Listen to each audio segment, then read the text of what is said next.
যেমন হচ্ছে দেখতে এসে সব কিছুই ঠিকঠাক পছন্দ হয়েছে। পরবর্তীতে যখন যৌতুকের কথা বলে তখন আর হয়নি। পসিবল হয়নি। কারণ আমাদের সে সামর্থ্য নাই। তাদের হচ্ছে ১.৫ লাখ, ২ লাখ বা ১ লাখ টাকা যৌতুক দিয়ে আমাকে বিয়ে দিবে। তো এই কারণেই ভেঙে গেছে, এরকম হয়েছে। আসসালামু আলাইকুম সুপ্রিয় দর্শক, আপনাদের ভালোবাসা আসলাম এক অসহায় মেয়ের কাছে। আমরা শুনবো তার জীবন কাহিনী। আসসালামু আলাইকুম। ওয়ালাইকুম আসসালাম। হ্যাঁ আপু, কেমন আছো তুমি? জি ভাই, ভালো আছি। আপনি কেমন আছেন? হ্যাঁ, আল্লাহ তাআলা খুবই ভালো রাখছে। তো যাই হোক, তোমার জীবন যেমন কীভাবে চলছে একটু বলো ক্যামেরাতে।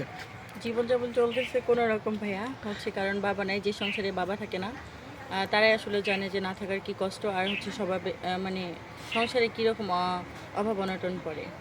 আচ্ছা, এক কথাই বুঝুন যে যাই হোক, তোমার সংসারটা তো তোমার আম্মুর উপর চলে না? জি আম্মু, দেন হচ্ছে আমি যথেষ্ট বড় হয়েছি, আমি টিউশনি করি, দেন হচ্ছে আমার নানা আমার দাদু আছে, সবাই তারা একটু হেল্প করে, এইভাবেই চলে আর কি। কোনো ও যাই হোক, তোমার আম্মু কী করেন, মানে কীভাবে সংসারটা চলে, আম্মু আন হয় কোথা থেকে?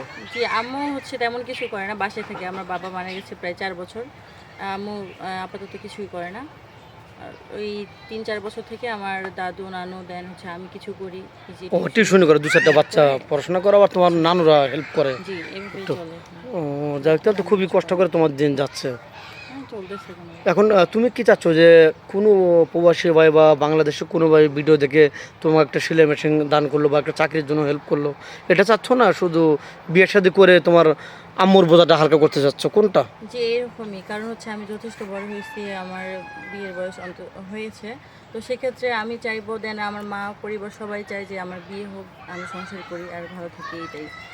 আচ্ছা, তোমার কি এরকম জীবনে ঘটনা হয়েছে তোমাকে দেখতে আসছে, বিয়ে শাদী হয়ে যাবে প্রায়, এই মুহূর্তে ভেঙে গেছে বা কোনো কষ্টের বিদারক ঘটনা ঘটছে, এরকম হচ্ছে? জি হ্যাঁ, এরকম ঘটনা ঘটেছে। যেমন? যেমন হচ্ছে দেখতে এসে সব কিছুই ঠিকঠাক পছন্দ হয়েছে। পরবর্তীতে যখন যৌতুকের কথা বলে তখন আর হয়নি। পসিবল হয়নি। কারণ আমাদের সে সামর্থ্য নাই।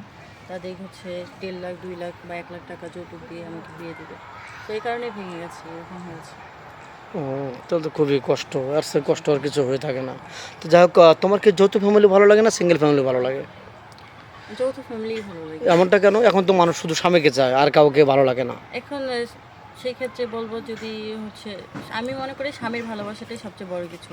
সে যদি আমাকে এখন যৌথ ফ্যামিলির সঙ্গে রাখবে, নয়তো বা নিজের কাছে নিজের কাছে রাখতে পারে, আমার কোনো সমস্যা নেই। কারণ হচ্ছে যার ফ্যামিলি তার কাছে, বুঝুন না, অনেকের কাছে ফ্যামিলি প্রিয়, অনেকের কাছে একা থাকা ভালো লাগে।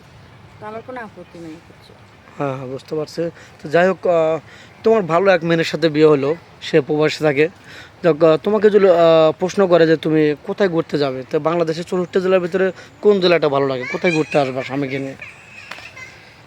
সেভাবে কোনো কিছু প্ল্যান করা হয়নি। তবে বাংলাদেশের মধ্যে অনেক জায়গায় ইচ্ছে আছে, তবে কোনো সামর্থ্য নেই। সেক্ষেত্রে উনি যদি খুশি মনে কোথাও নিয়ে যেতে চায়, সেখানেই যাবো। আমার নিজস্ব কোনো চাওয়া পাওয়া নেই। আচ্ছা ওকে, সুপ্রিয় দর্শক বিন্দু শুনতে পারলেন, মেয়েটা খুবই অসহায় কিন্তু কিউট একটা মেয়ে, যেমন এক কথা গোবরে পদ্ম ফুল।